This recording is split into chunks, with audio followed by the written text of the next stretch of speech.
But we begin with a welcome sight for millions of Catholics around the globe.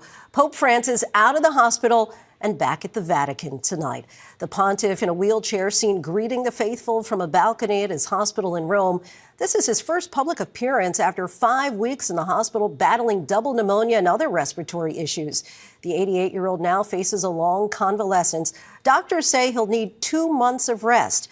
This is the most serious health crisis of his 12-year papacy. ABC's Inez de la Quatara leads us off tonight. Tonight, after weeks of waiting and worry, the moment so many had been praying for. Pope Francis appearing in a wheelchair from a balcony at Rome's Gemelli Hospital, waving and smiling. His first public appearance since he was first hospitalized 5 weeks ago.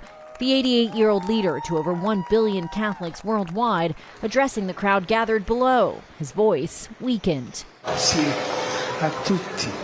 E vedo questa signora con I fiori gialli.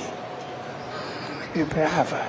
The Pope then discharged and heading back to his Vatican residence. The Holy Father will be discharged with a prescription to partially continue drug therapy and convalescence and rest period at least 2 months. The pontiff first hospitalized with bronchitis over a month ago, which later developed into pneumonia. Doctors say he battled 2 life-threatening crises.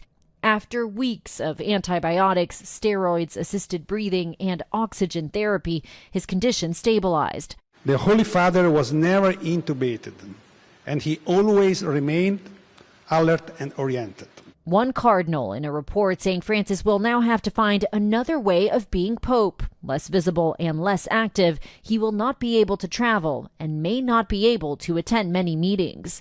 Pope Francis's passion for the people, a hallmark of his papacy, even joining ABC News in 2015 for a town hall, speaking with Americans ahead of his U.S. visit.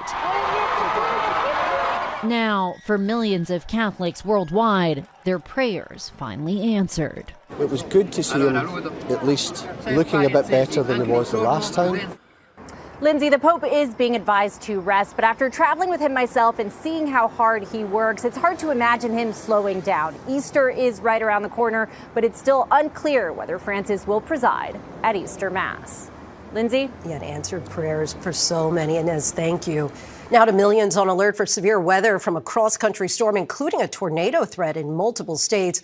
And the fire danger persists in parts of the South. The governor of South Carolina deploying members of the state's National Guard to help battle those wind-fueled flames. Let's get right to meteorologist Danny Beckstrom from our New York station WABC. So, Danny, time this out for us. Yeah, Lindsay, this is a large storm system bringing widespread impact. So let's look at the radar. Wind and snow in the upper Midwest. Chicago seeing gusts up to 50 miles per hour through midnight, with heavy rain falling in the Ohio Valley. In the South, a tornado watch now in effect from northern Mississippi to southwestern Kentucky until 11 p.m. Central. Taking a closer look at that threat through tonight, which extends over to East Texas, tornadoes are possible, but the more widespread concerns are damaging wind gusts and large hail, with storms that fire up after sunset. Overnight, the system slides east, reaching the I-95 corridor just in time for the Monday morning commute. Mainly rain for Philadelphia and New York City, but snow is possible further north into New England. Rough start to the work week for many. Lindsay? Where is spring when you need it? All right, Danny, thank you.